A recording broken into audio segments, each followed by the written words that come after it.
Berita tergempar tuan-puan, harga emas hari ini dah pun mencecah RM500 untuk 1 gram, tertinggi lagi dalam sejarah. Harga emas meningkat hari ini, apa punca-puncanya?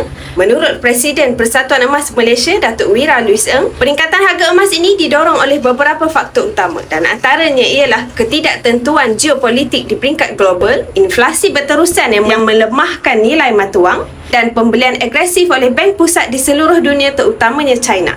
Dan kebimbangan mengenai tarif import emas telah menyebabkan peningkatan penghantaran emas daripada London ke New York sekaligus memberi impak besar kepada dinamik perdagangan global. Jadi tuan-puan, masih berbaloikah untuk kita melabur dalam emas? Pesan Presiden Persatuan Emas lagi, emas akan kekal sebagai aset yang stabil untuk jangka masa yang panjang, terutamanya ketika ekonomi tidak menentu. Jika inflasi kekal tinggi atau ekonomi terus tidak menentu, harga emas mungkin terus meningkat kerana ia dianggap lebih selamat berbanding mata wang.